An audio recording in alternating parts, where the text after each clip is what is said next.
What's up, beautiful people? If you landed on this video, you are probably a new real estate agent and you've been spending a lot of time with buyers who are not serious. You've been spending time with buyers who are simply wasting your time, and you really want to know and figure out if the buyer is worth spending 1 ounce more of your minutes on.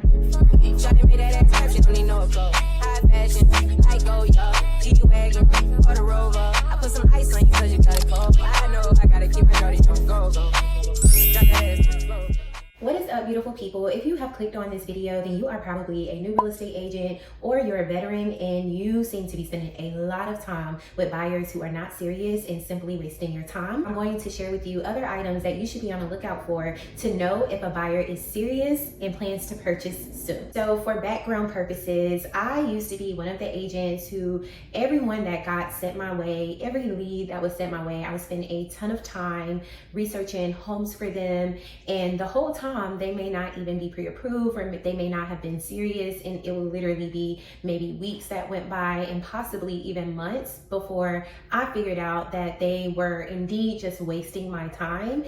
So because of this experience, I did want to share with y'all a few things that I learned along the way and how I've been able to manage my time to be more efficient and effective and really focus and dedicate my time on working with potential clients who are ready to purchase now and buyers who are ready, willing, and able. So let's go ahead and get right into it. If you have, worked with a buyer client and you've been in this place before, go ahead and comment down below. Let us know of your experience. What was that like? What was the experience that you had and what did you learn? Hopefully your experience can help someone else learn. They may be in a similar situation and predicament as you. So by sharing your story, you can help all of us and the Camillionaire crew. So I think I noted about 6 red flags that you want to be on the lookout for. And the first red flags is that the buyer is sending you homes all over the place.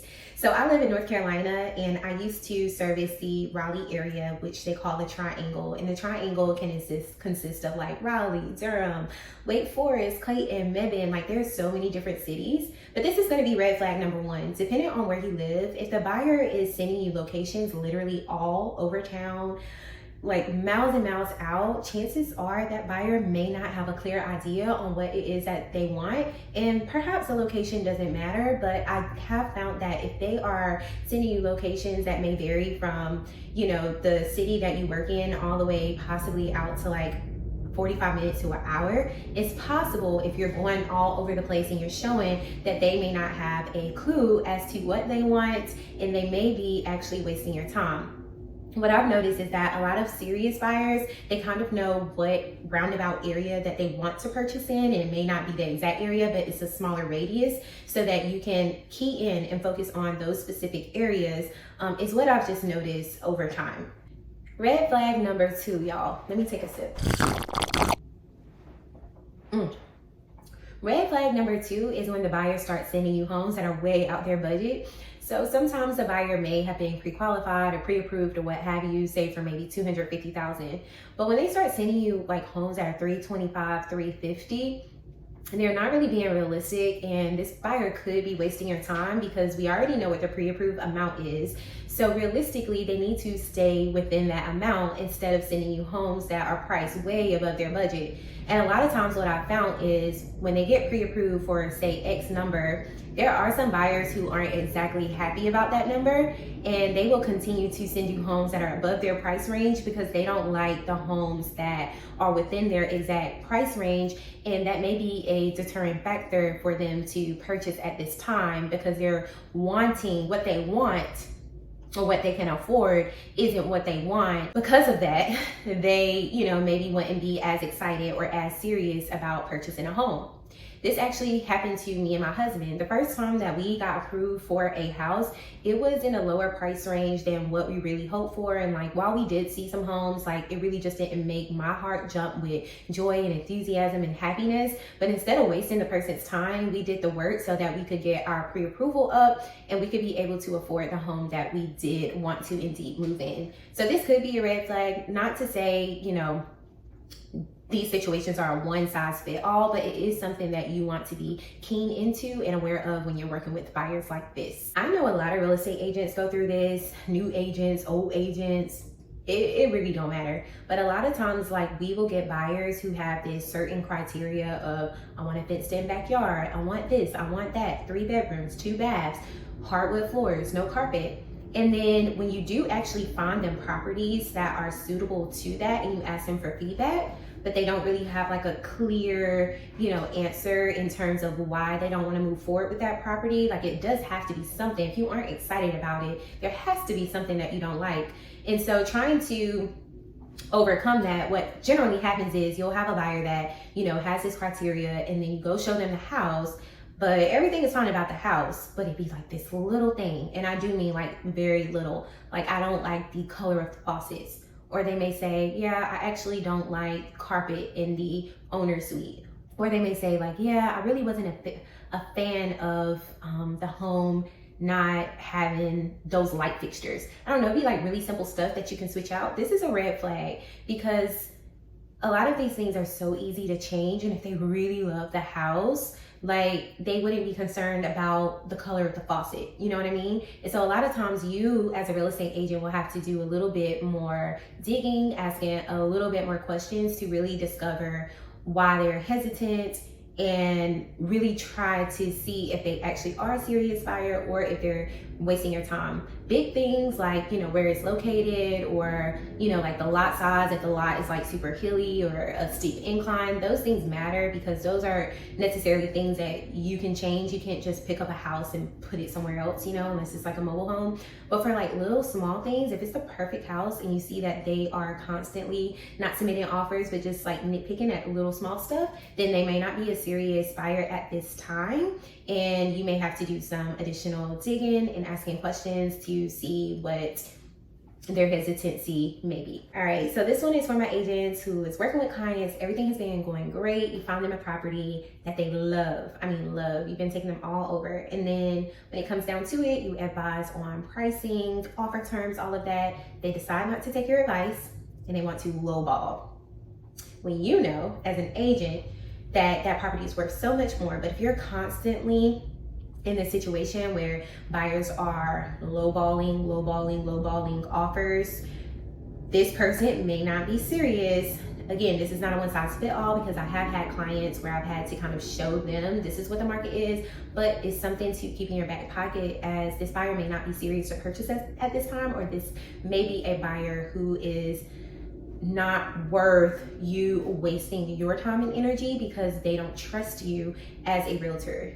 And that's what that comes down to too. You have to earn trust with buyers. You have to get them to see that you are the expert. And if they aren't trusting your opinions and your advice and wanting to do things their way, then this may not be, a good broker-client relationship. So another thing is, I kind of want to get back to like criteria and stuff. It's if they are constantly changing their criteria like every other week, that's going to drive you crazy as an agent. If y'all have experiences, let me know.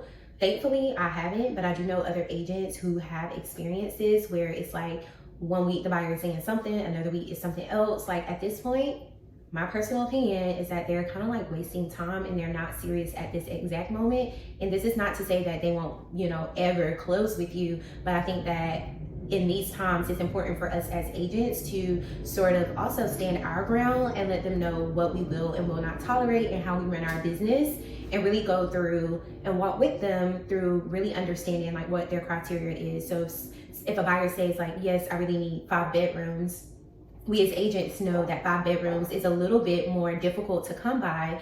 So a follow-up question, what a good question may be, is, okay, what do you plan to use all 5 bedrooms for? Will one of the bedrooms be an office? And a lot of times they may say that, oh yeah, actually I was planning to use 1 bedroom for the office, and I was actually planning to use another bedroom for a playroom. So a solution to this may be like, well, if you had a she shed in the backyard, or if you had a nook for an office and a loft for a playroom, could that also work with 3 bedrooms?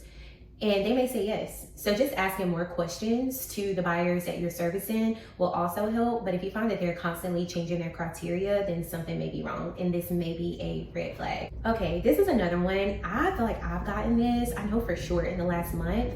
But when you set appointments to go see a house and they cancel on you like every single time, or like 2 or 3 times in a row, or if you have buyers that are constantly like showing up very late to your appointment, honestly, like at that point, they're not respecting your time for driving out and being respectful of your other clients and the schedule you have to adhere to be on time to your other appointments. But also, if you have like buyers who's constantly like canceling appointments because things have come up, like obviously buying a house may not be like top priority for them. They may just be like kind of looking, but not really. This may also be an indicator and a red flag that they are not a serious buyer at this time, and you may want to, you know, shift your energy and time with your other clients who are interested in purchasing right now. All right, so now that we got all the red flags out of the way with, I do want to go over what are good signs, what are great things that you see from buyers. And one of the things is if, you know, you've discussed financing with them and they're, you know, getting all their documentation together, they're open to speaking with the lender,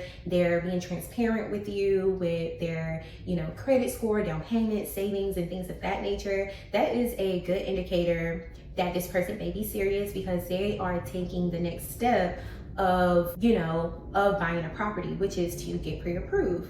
So this is a good indicator that that may be a serious buyer. Also, if this is going to be you working with like a first-time home buyer or even a relocation client or anything like that, the more questions they ask you, I also feel like that is a good indicator as well, because they are truly serious. They really want to know, they really want to learn and be educated with the process, and they're being like proactive about everything. So when you're getting like a text message here, an email there, like it shows me that they're curious and they want to know more. The third thing is if they are sending you homes from different websites, it shows me that you're also looking, like I'm looking on your behalf, but you're also looking late at night, you know, scrolling through your phone, and the next day I get like 2 or 3 properties that, you know, look fairly decent within your price range, looks good. Like that also shows me you're interested because you're doing work on your own. Like people who are truly excited about moving, they're going to be, you know, wanting to send you some places too. They're not going to typically rely on the real estate agent to do everything because everything is at like the tip of your fingertips nowadays. So a lot of times buyers are going on Zillow, going on Redfin, HomeSnap, Homes.com, whatever, Trulia, all these applications, they're trying to find their home, okay? So when you are seeing buyers that are sending you homes, this is also a good sign. And the very last thing for determining like if they are a serious buyer is just determining their overall timeline, their overall motivation for moving. There are some buyers who are locked into a lease or maybe just signed a lease and they know that they seriously would not be able to move until 10 months later because of their lease, and they may not have the means to break that lease. So knowing that information is good. Knowing, you know, if they have a down payment saved up is good. It's so funny because recently, like sometime last year, I was working with a buyer. I thought everything was great because they were pre-approved. But the more we got into it, when we were about to submit an offer, I found out that they didn't even have money for home inspection. They didn't have the money for like an appraisal, like the simple things, not even like closing costs. These are like things that you should definitely have saved up. And so just getting into like just simple finance talk, like their preparation and like motivation is also going to be good for you to know as an agent to determine if they are ready to purchase now. And I've been saying this a lot through the video about knowing like who to spend your time on, how you can figure out if buyers are serious or not. And really what it all comes down to is, are they ready, willing, and able to purchase at this, you know, exact time? And if they're not, that's okay. You don't have to kick them to the curb, but it may mean that you don't need to be showing them any properties, you know, in January if they're truly not ready to move until May. So that may require them maybe to go on a nurture plan where you're calling, you know, every 2 to 3 weeks to check in, but not to the point where like you're going hard, spending 20-30 minutes trying to search for properties for them, off market opportunities for them. Like I know for me, like at one point I was going so hard for people. I was door knocking neighborhoods, like asking in that specific neighborhood, like, are you willing to sell? I have a buyer that likes this neighborhood. I was spending money to find my buyer a home. Like I was showing them all them homes. And in hindsight, I don't even think that even though they were able to purchase, like they had the financial means to do so, I'm not sure that they were actually like ready or like willing. Because there was times where, you know, we did find like a pretty decent property and they were like either slow to move on it or not wanting to submit like a strong offer, like some type of hesitancy, like little things. So anyways, guys, I hope you found this video to be helpful on just some things to look out for in terms of red flags with buyers, but then also good things that could be good signs on how you can better navigate your business and where to spend and focus your time, because a lot of people will run you dry and you be sitting there at the end of the week just tired and exhausted from all your hard works and efforts, but also knowing that there were probably red signs like along the way, and you probably should have caught on to that. But that's what this video is for. If you're an agent that's watching this video and you have more red flags that you want to share with our community, go ahead and drop that story down below or that red flag down below, and I will see you guys in the next video. Cheers.